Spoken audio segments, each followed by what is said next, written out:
Mana ni gate 8 Langkawi. Thailand Langkawi.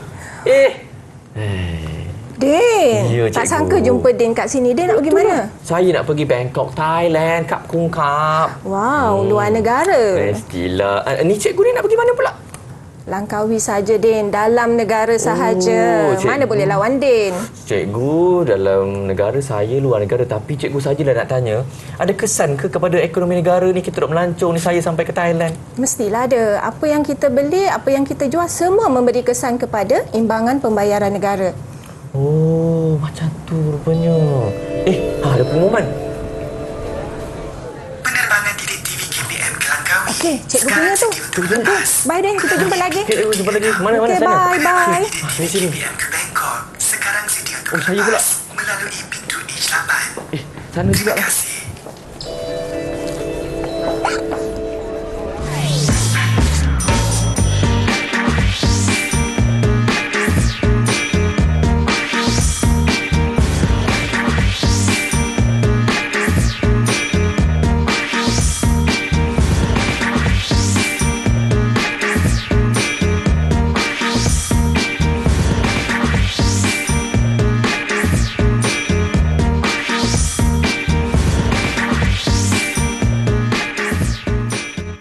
Hai, apa khabar murid-murid yang sedang menonton Didik TV KPM bersama dengan saya Din. Untuk kita hari ini ialah slot menengah atas mata pelajaran ekonomi tingkatan 5. Dan topik kita pada hari ini imbangan pembayaran, dan kita dah perkenalan tadi dengan cikgu kita, Cikgu Zainab. Assalamualaikum. Waalaikumsalam. Apa khabar Din? Sihat Alhamdulillah cikgu. Dan bukan kita berdua saja kan cikgu kan. Murid-murid, bukan kami berdua saja, tapi kita turut dibantu oleh jurubahasa isyarat kita pada hari ini. Selamat datang ucapkan kepada Cikgu Nur Farazila Abdul Rahim yang akan membantu kita sepanjang pembelajaran kita pada hari ini. Baiklah, untuk slot pada hari ini menengah rendah mata pelajaran ekonomi bersama dengan Cikgu Zainab. Saya tanya juga cikgu, kita gimmick sampai pergi ke airport sana, sampai ada tiket nak pergi Thailand, cikgu sampai nak pergi Langkawi. Apa sebenarnya kaitan dengan apa yang kita nak pelajari hari ini cikgu, imbangan pembayaran?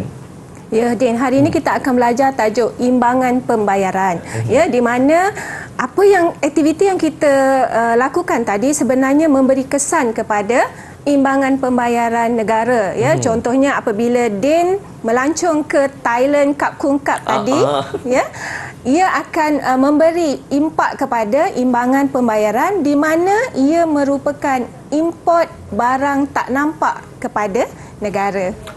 Itulah sebenarnya sikit lah. Tapi ada lagi yang kita nak pelajari lebih mendalam. Silakan cikgu. Baik, kita teruskan anak-anak kita yang ada di rumah.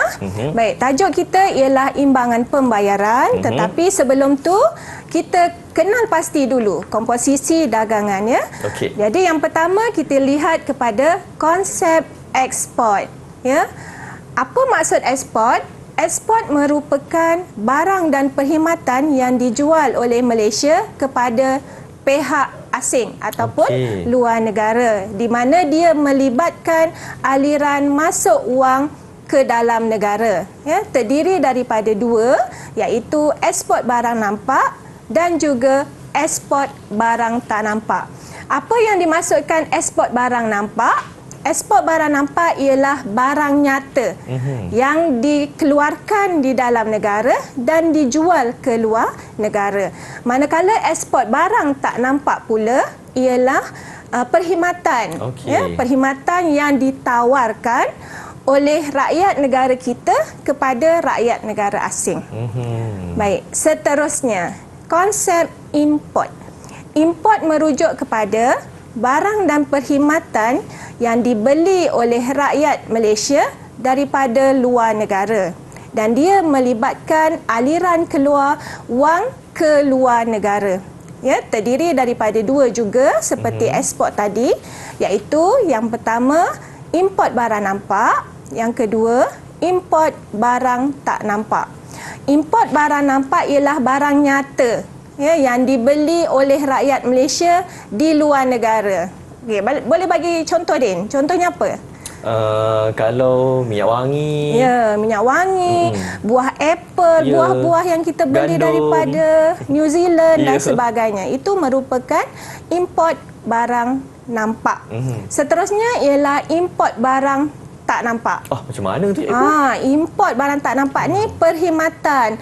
Macam Dan pergi melancong ke Thailand tadi, Ya. itu kita kategorikan sebagai import barang tak nampak. Saya kira mengimport lah tu tadi. Ya, Rupanya. okey. Seterusnya, Okey. ya, kita lihat komposisi ekspor barang nampak. Yang pertama ialah komoditi pertanian, iaitu hasil keluaran sektor pertanian seperti kelapa sawit, getah dan kayu balak.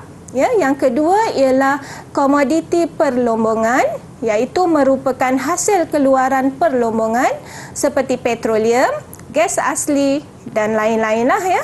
Okey, seterusnya yang ketiga ialah barang perkilangan ya. Negara kita banyak mengeluarkan hasil perkilangannya seperti barang elektronik, tekstil, keluaran getah dan sebagainya.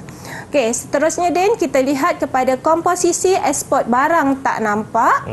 Yang pertama, kita lihat pengangkutan dan insurans. Maksudnya rakyat negara asing menggunakan perkhidmatan pengangkutan ataupun syarikat insurans yang ada di negara kita. Ya, contohnya James daripada Amerika Syarikat menggunakan syarikat penerbangan Malaysia untuk datang ke Kuala Lumpur. Itu kita kategorikan sebagai ekspor barang tak nampak, iaitu perkhidmatan. Apa-apa juga perkhidmatan ya. Okey, yang kedua ialah perjalanan. Ya, perjalanan ni contohnya melibatkan pelancong asing datang ke negara kita. Dan itu maksudnya ialah berlaku kemasukan mata wang asing ke dalam negara. Okey. Seterusnya ialah urus niaga kerajaan, iaitu yang ini ya. Ini selalunya berkaitan dengan perbelanjaan rakyat negara asing yang menggunakan kemudahan yang ada di negara kita. Contohnya macam kedutaan luar negara yang ada di Malaysia. Banyak kan kedutaan kita. Betul. Ya. Okey, seterusnya ialah perkhidmatan-perkhidmatan lain. Contohnya perkhidmatan keuangan, perkhidmatan telekomunikasi, perkhidmatan pembinaan dan sebagainya. Okey. Seterusnya ialah komposisi import barang nampak. Okey, yang pertama kita lihat barang penggunaan. Barang penggunaan ni ialah barang akhir seperti makanan, pakaian, barang tahan lama, contohnya seperti kereta dan komputer ya. Okey, yang kedua ialah barang perantaraan, iaitu bahan mentah yang diimport dan kemudian diproses dalam negara untuk menjadi barang siap. Contohnya macam apa? Barang-barang yang kita perlukan pemprosesan tu. Contohnya macam komponen elektronik yang kita import dari luar negara dan kita pasang siap di negara kita untuk menjadi barang siap. Kalau minyak tu cikgu? Minyak bukan barang perantaraan, kecuali kalau macam bahan kimia macam tu ya. Okey, seterusnya ialah barang modal ya. Barang modal ni diimport bagi membantu proses pengeluaran barang ya. Contohnya mesin, jentera dan sebagainya. Baik. Okey, boleh Din setakat ni? Boleh cikgu. Okey. Wow. Barang tak nampak, barang nampak. Okey, saya ingat. Sekarang komposisi import barang tak nampak. Sama macam ekspor tadi. Ya. Import barang nampak juga terdiri daripada seperti pengangkutan dan insurans. Ya, contohnya macam kita nak pergi luar negara, kita menggunakan syarikat penerbangan negara asing. Contohnya syarikat penerbangan Jepun, Singapore Airlines dan sebagainya. Okey, kemudian perjalanan macam Din pergi tadi, pergi Thailand. Pergi Thailand, itu dalam kategori import barang tak nampak. Okey, seterusnya ialah urus niaga kerajaan. Urus niaga kerajaan ni perbelanjaan rakyat negara kita yang ada di luar negara yang menggunakan kemudahan-kemudahan yang disediakan oleh kerajaan di negara asing. Contohnya perbelanjaan kedutaan negara kita di luar negara. Baik. Okey, dan akhir sekali ialah perkhidmatan lain. Macam cikgu cakap tadi, perkhidmatan lain ni macam-macam lah. Perkhidmatan keuangan, perkhidmatan pembinaan, perkhidmatan telekomunikasi dan sebagainya. Okey, seterusnya kita lihat haluan ekspor utama negara. Din, tengok data yang cikgu ada di hadapan ni. Baik. Ini ialah haluan ekspor utama negara. Kalau kita lihat haluan ekspor utama negara dari tahun 2017 dan 2018 ni berlaku peningkatan lah dari segi jumlah ekspor dia.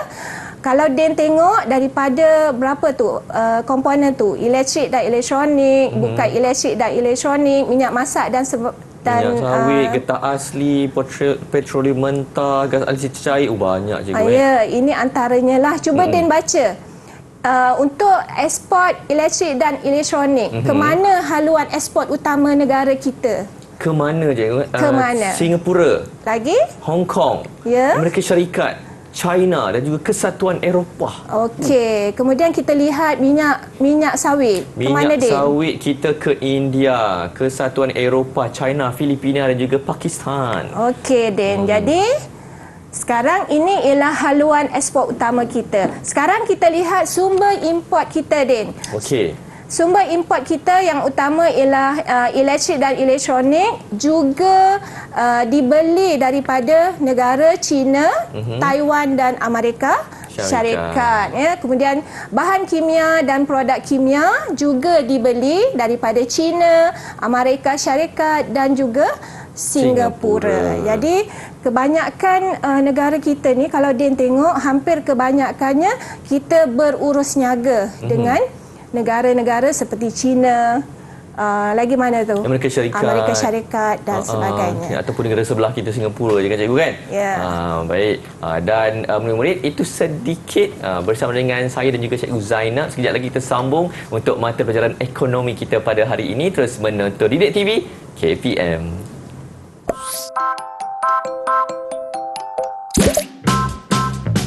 Pada tahun 2019, 5 rakan dagang utama Malaysia terdiri daripada China, Singapura, Amerika Syarikat, Jepun dan Thailand.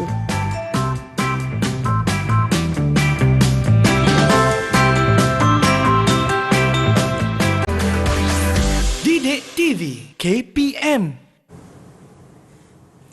Baik, ini slot menengah atas untuk mata pelajaran ekonomi tingkatan 5 ya. Dan topik kita pada hari ini bersama dengan Cikgu Zainab ialah imbangan pembayaran bersama dengan saya Din. Tapi adakah murid-murid sama macam saya juga? Apa sebenarnya kan? Tertanya-tanya maksud imbangan pembayaran tu Cikgu Zai. Apa sebenarnya? Okey, Din, kita pergi kepada yang seterusnya, iaitu maksud imbangan pembayaran.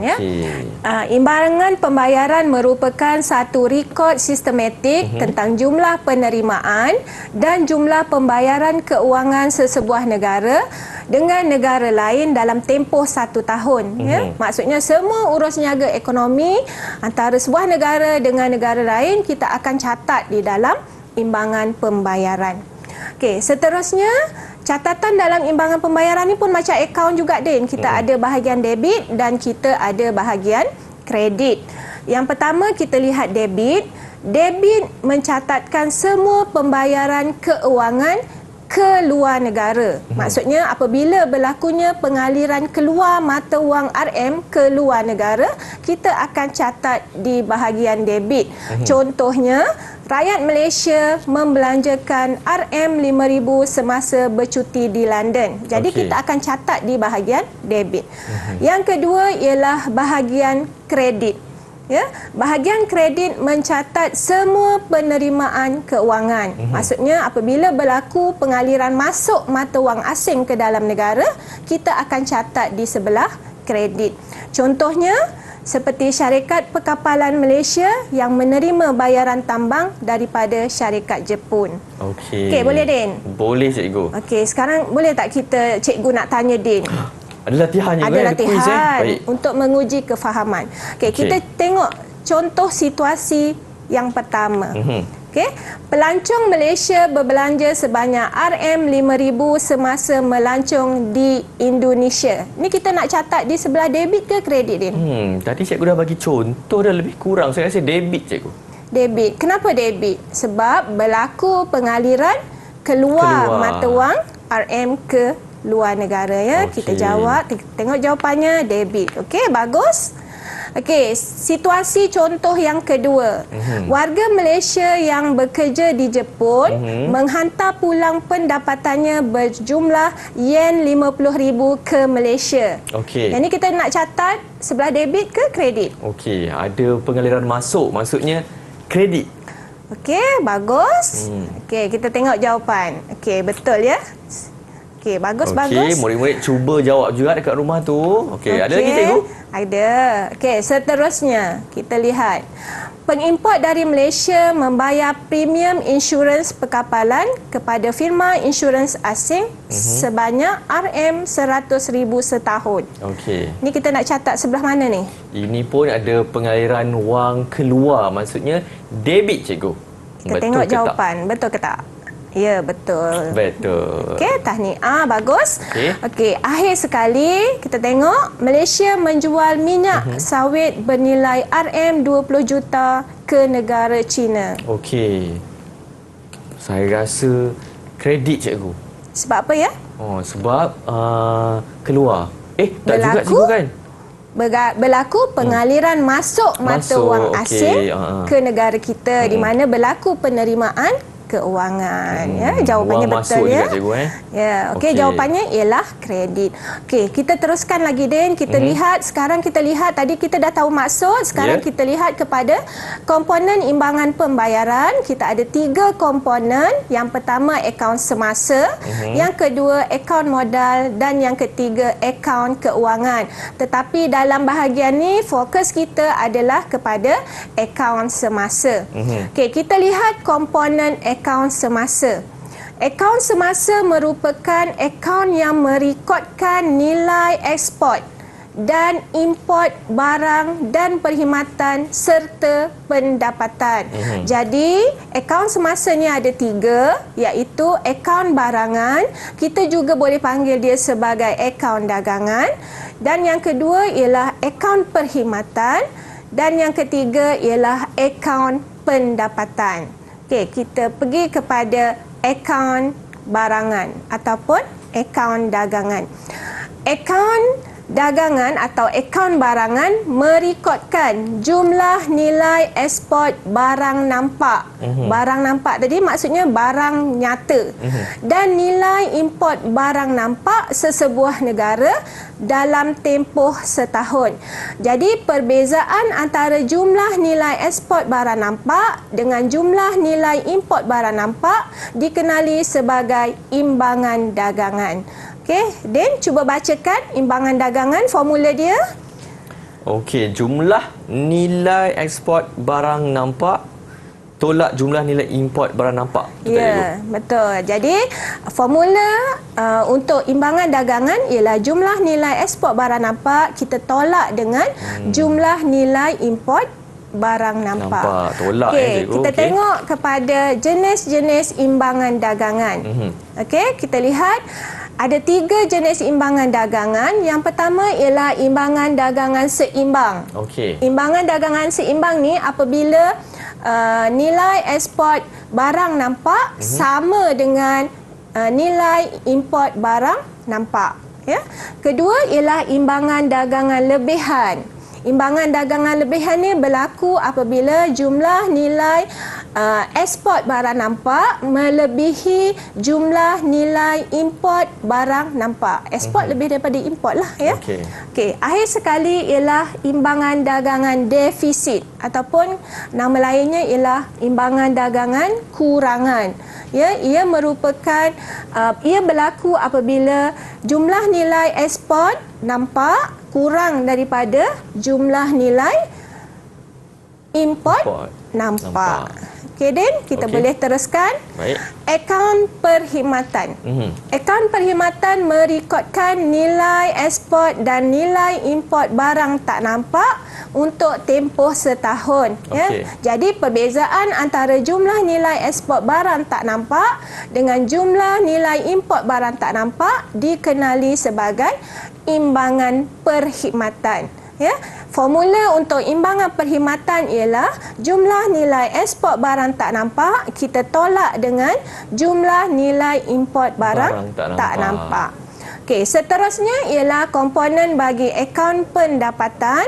Akaun pendapatan kita boleh bahagikan kepada dua, iaitu akaun pendapatan primer di mana ia merekodkan semua penerimaan pendapatan dari luar negara dan pembayaran pendapatan ke luar negara dalam tempoh setahun. Ya, contohnya pampasan pekerja seperti upah, gaji dan faedah serta pendapatan pelaburan seperti untung dan dividen. Contohnya kalau Din nak bekerja di luar negara, kita akan catat di dalam akaun pendapatan, ya. Okey, seterusnya ialah akaun pendapatan sekunder. Merekodkan semua bayaran pindahan yang dilakukan dan bayaran pindahan yang diterima oleh pihak kerajaan dan pihak swasta dalam tempoh setahun. Dan ia merupakan pendapatan dalam bentuk bayaran pindahan, contohnya seperti bantuan, kiriman wang dan derma yang diterima oleh negara kita ataupun yang kita bagi ke luar negara. Okey, seterusnya ialah langkah-langkah mengira akaun semasa. Yang pertama, kita kira dulu imbangan akaun barangan atau akaun dagangan. Kedua, kita kira imbangan akaun perkhidmatan. Seterusnya, kita kira akaun pendapatan primer, akaun pendapatan sekunder, ya. Dan akhir sekali barulah kita kira akaun semasa. Okey, Dan boleh Dan bacakan apakah formula untuk mengira akaun semasa? Baik, formulanya ialah akaun dagangan tambah akaun perkhidmatan, tambah lagi akaun pendapatan primer dan tambah akaun pendapatan sekunder. Ya, betul. Okey, jadi kita dah tahu formula-formula mengira akaun dagangan, akaun perkhidmatan. Sekarang kita nak tengok soalan contoh, Din. Okey. Ya? Kat sini kita ada soalan, jadual di bawah menunjukkan penyata imbangan pembayaran sebuah negara pada 1 tahun. Okey, kita ada ekspor minyak sawit, ekspor kayu balak, jentera, import alat ganti pengangkutan, urus niaga kerajaan, tambahan insurans, perjalanan, pendapatan bersih dan pelancongan. Okey, kita tengok yang pertama, hitungkan imbangan akaun dagangan. Bila ada perkataan hitungkan, maksudnya kita kena tunjuk jalan kerja dia, ya. Jadi yang pertama, imbangan dagangan formulanya ialah ekspor barang nampak kita tolak dengan import barang tak nampak. Jadi kita tengok Din jawapannya. Okey. Ni contoh pengiraan dia. Kita dapat tadi ekspor minyak kelapa sawit kita tambah dengan kayu balak. Kemudian kita tolak dengan import jentera dan import alat ganti. Kita dapat jawapannya 850 juta. Okey, seterusnya mengira imbangan akaun perkhidmatan, kita tambahkan urus niaga kerajaan, kita tambah dengan tambahan dan insurans, tambah perjalanan, kita tambah dengan pelancongan, kita dapat jawapannya RM negatif 780 juta. Baik, seterusnya akhir sekali kita mengira imbangan akaun semasa, di mana imbangan akaun semasa kita jumlahkan imbangan akaun dagangan, kita tambah dengan imbangan akaun perkhidmatan, kita tambah dengan pendapatan bersih. Jadi, jawapannya ialah RM15 juta. Okey, boleh, Din? Boleh, Cikgu. Pengiraan yang mudah, simple je kan? Tambah tolak je kan? Tambah tolak. Cuma bezanya kita kena tahu kat mana setiap komposisi tu kita nak letakkan. Sama ada dia imbangan dagangan ke, dia dalam imbangan akaun perkhidmatan ke, ataupun akaun, kalau ada akaun pendapatan, akaun pendapatan. Jadi berdasarkan pengiraan ni, Din, cikgu nak Din rumuskan bagi soalan B. Kenapa imbangan akaun perkhidmatan kita tu bernilai negatif RM780 juta. Okey, kesimpulannya cikgu sebab import barang tak nampak tu melebihi ekspor barang tak nampak. Ya, betul, Din. Bila ada tanda negatif di hadapan tu, maksudnya itu menunjukkan import kita lebih banyak daripada ekspor kita. Jadi dalam soalan B tu kita lihat negatif RM780 juta menunjukkan bahawa import barang tak nampak melebihi ekspor barang tak nampak. Okey, Din? Baik, cikgu. Boleh? Boleh. Diharap murid-murid pun boleh juga untuk imbangan pembayaran ini. Kita berhenti rehat seketika, terus bersama dengan kami di Didik TV KPM.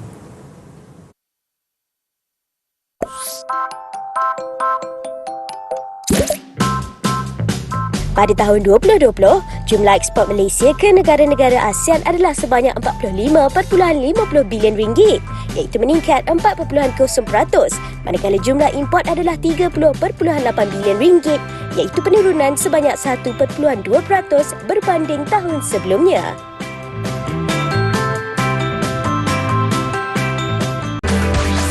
Didik TV KPM.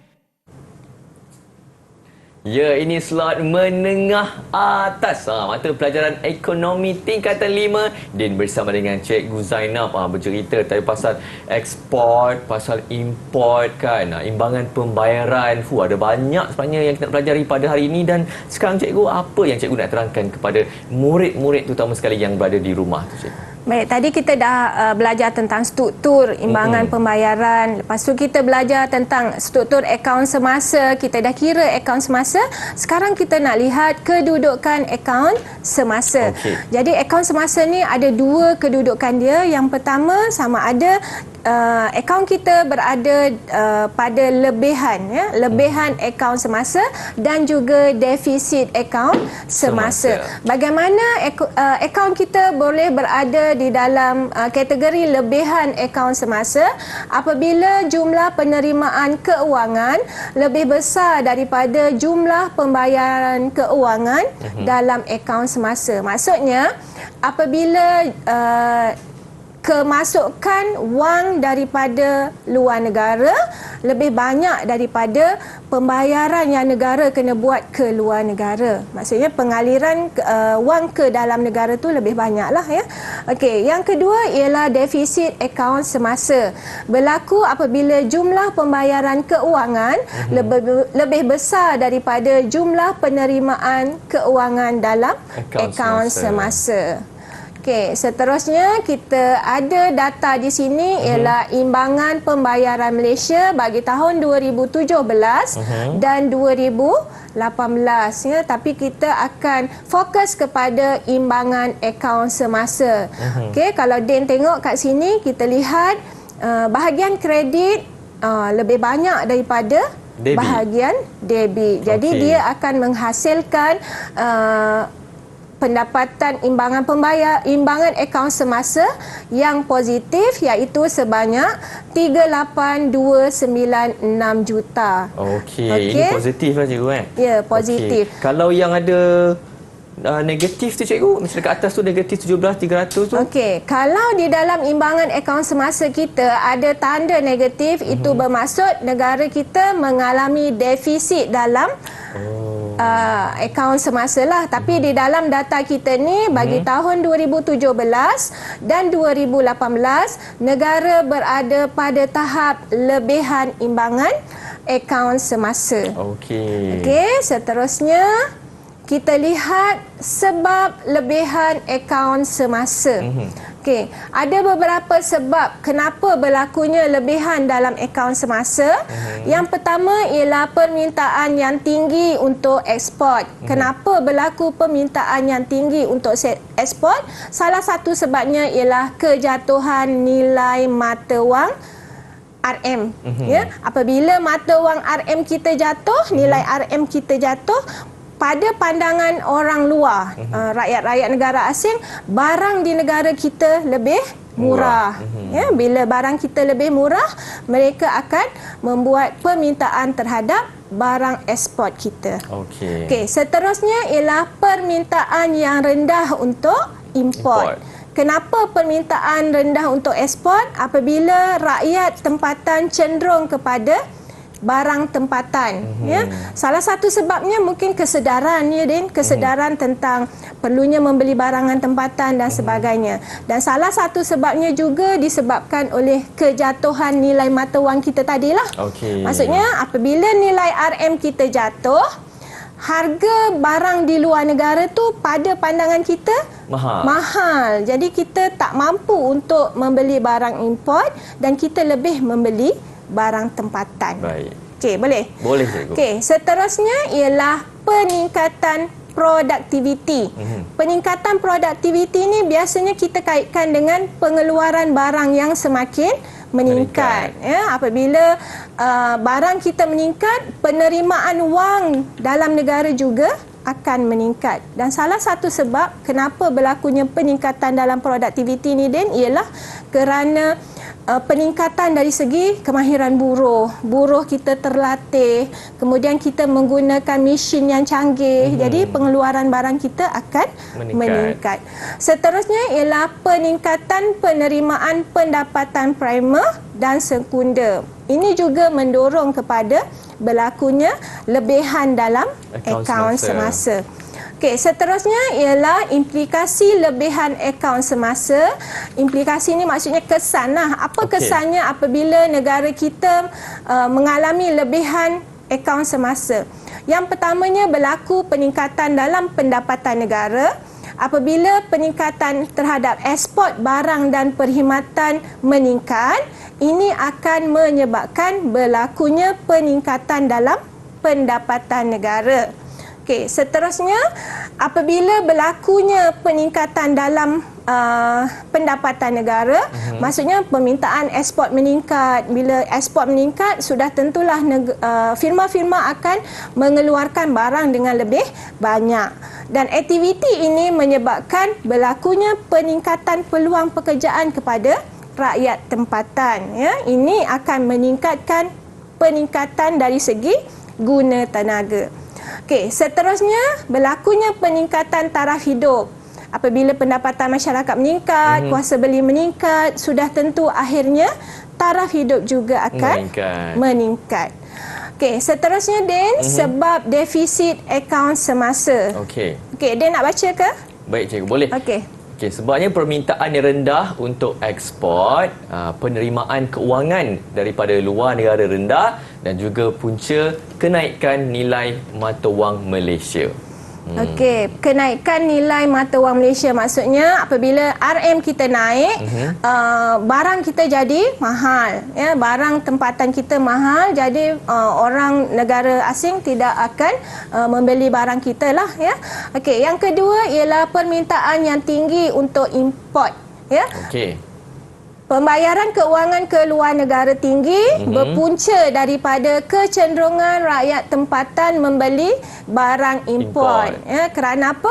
Kerana nilai mata wang kita naik ataupun nilai mata wang kita tinggi. Ya, sebab tu barang di luar negara tu pada kita jauh lebih murah. Okey, seterusnya ialah penurunan produktiviti. Ya, disebabkan oleh kecekapan pengeluaran barang ekspor menurun. Akhir sekali ialah kekurangan inovasi dan aktiviti R&D. Maksudnya di sini berlaku kekurangan dari segi penciptaan benda-benda baru lah. Ya. Barang-barang kita tak ada inovasi dan ini menyebabkan berlakunya pengurangan dari segi daya saing barang tu. Ya.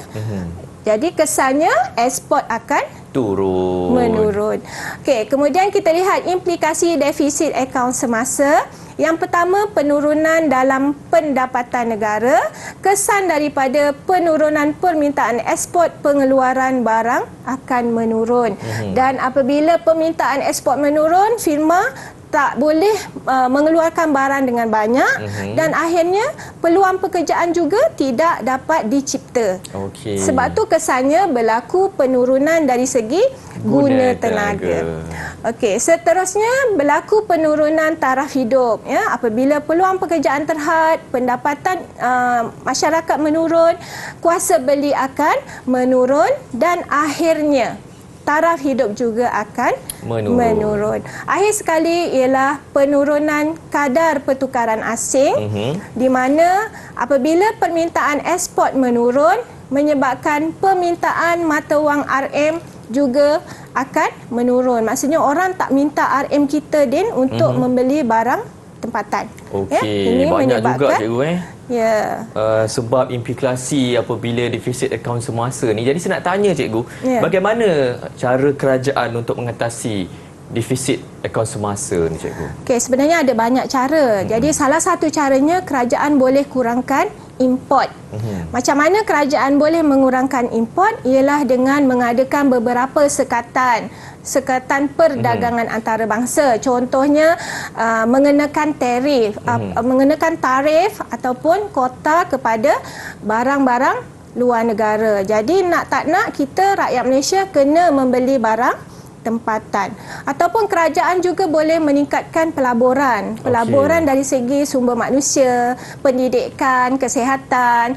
Jadi bila pelaburan dalam bidang pendidikan tu akan membolehkan modal insan kita berpendidikan dan akhirnya akan meningkatkan produktiviti negara. Baik. Jadi kalau boleh kita nak ada lebihan akaun kan cikgu? Ya, akaun semasa kita tu kan? kalau boleh sebaik-baiknya kena ada lebihan akaun semasa. Jadi tanggungjawab kita lah sebagai rakyat Malaysia supaya sedar bahawa membeli barang tempatan tu sebenarnya sangat penting dalam membantu memperbaiki imbangan pembayaran.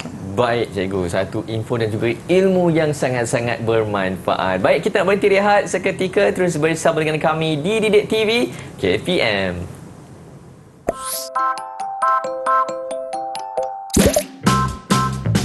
Imbangan akaun semasa Malaysia mencatat lebihan 14.4 bilion ringgit pada suku tahun kedua 2021, meningkat 17% daripada 12.3 bilion ringgit pada suku sebelumnya.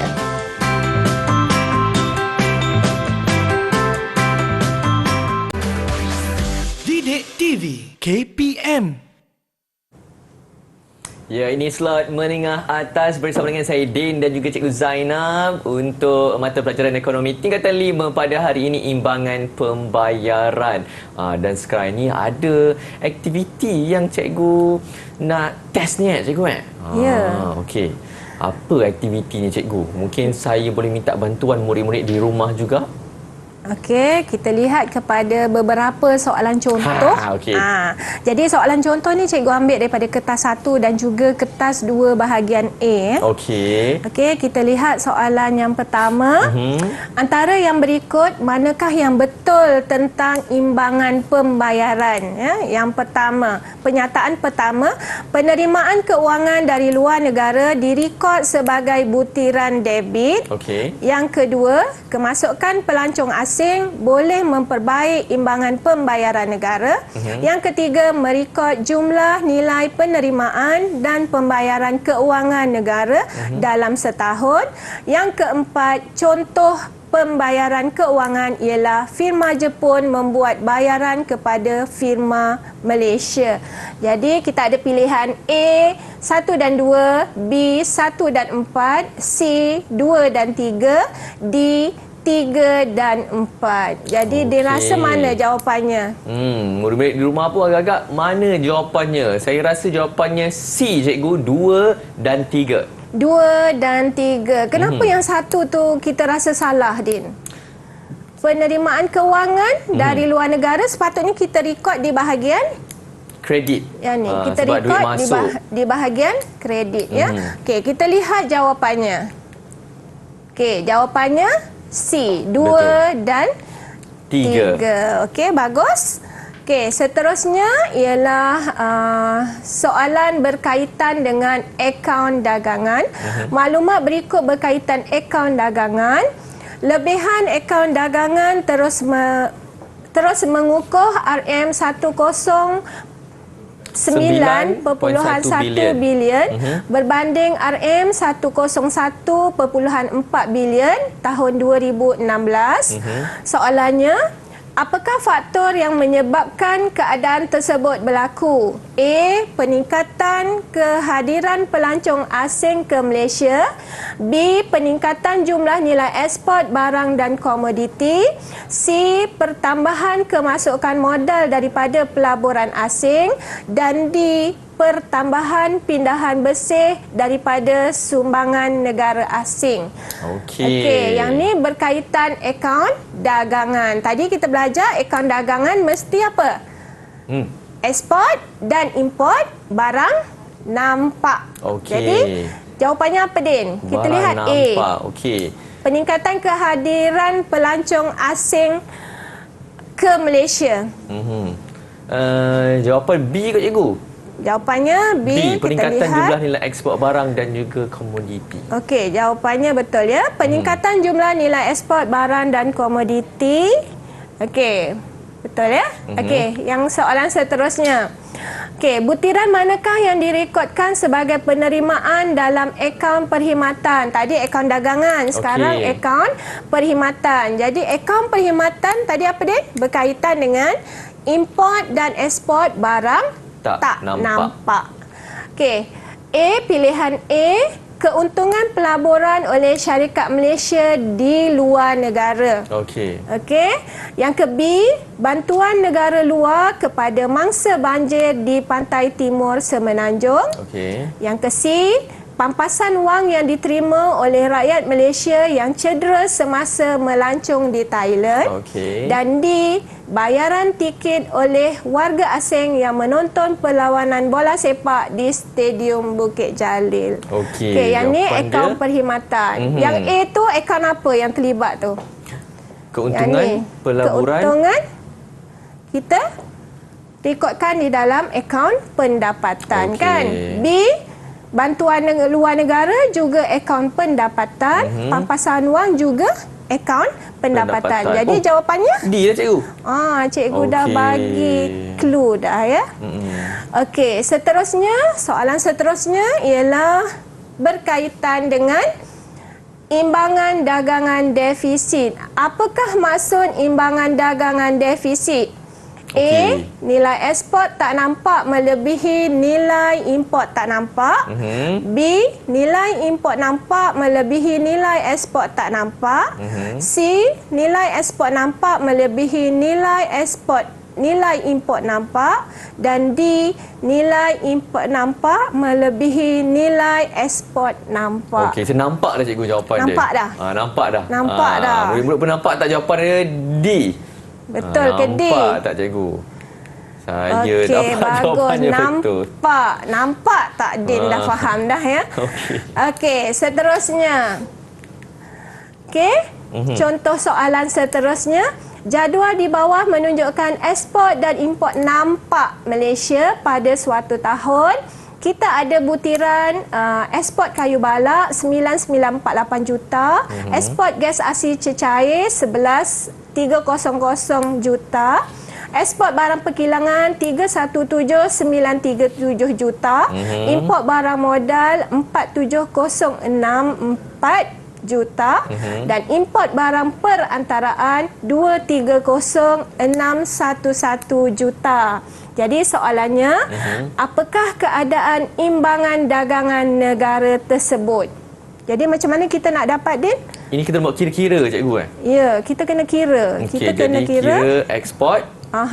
Kita tolak dengan import, betul ke cikgu? Betul. Okey, sekarang cuba jumlahkan ekspor. Berapa nilai dia? Saya kira cikgu Okey, nilai untuk ekspor adalah 339,185 juta, tolak import 227,675 juta. A cikgu jawapannya lebihan 61,510 juta. Ya, sebab kita dapat nilai positif tadi kan. Jadi positif, apabila lebihan. positif, kita akan dapat jawapannya ialah lebihan RM61,510,10 juta. Okey, nampaknya semakin pandai. Okey, seterusnya soalan contoh seterusnya. Okey, ini soalan jenis penyataan betul salah ya. Okey, soalan berikut berdasarkan pilihan jawapan seperti jadual di bawah. Okey, penyataan 1. Akaun semasa terdiri daripada akaun dagangan dan akaun perkhidmatan. Betul ke salah ni, Din? Salah cikgu. Okey, jawapannya salah. Betul ke? Okey, salah. Okey, salah. Kenapa salah? Sebab kita ada satu lagi akaun dalam akaun semasa, iaitu akaun pendapatan. Ya? Okey, yang kedua, penyataan kedua. Penerimaan keuangan akaun semasa direkod dalam butiran debit, manakala pembayaran keuangan direkod dalam butiran kredit. Betul ke salah? Salah juga cikgu. Okey, kita tengok jawapannya. Salah. Kenapa salah? Terbaliklah kan? Okey, jadi salah. Jawapan kita ialah D. Ya? Baik. Okey, seterusnya. Soalan contoh seterusnya. Okey, ini soalan terakhir ya. Okey, soalan terakhir ya. Okey, imbangan dagangan merekod perbezaan nilai ekspor barang nampak dan nilai import barang nampak dalam setahun.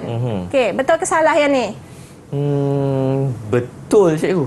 Okey, kita tengok jawapan. Betul tak, Ya, Ibu? betul. Okey. Okey, penyataan kedua. Imbangan dagangan positif berlaku apabila nilai ekspor barang nampak melebihi nilai import barang tersebut. Macam mana murid-murid dah tahu belum jawapannya? Salah ke betul? Saya rasa betul juga cikgu. Betul juga. Betul ke? Ya, betul. Jadi, betul-betul jawapannya? Betul. Betul-betul jawapannya ialah C.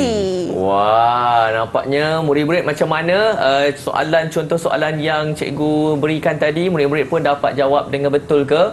Macam mana cikgu dengan prestasi murid-murid saya lah?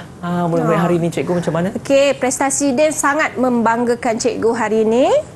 Okey, diharap anak-anak cikgu di rumah juga telah memahami apa yang kita telah belajar pada hari ini, iaitu tajuk imbangan pembayaran. Baik, mungkin cikgu boleh berikan sikit rumusan keseluruhan untuk apa yang kita pelajari hari ini untuk mata pelajaran ekonomi menengah atas, imbangan pembayaran.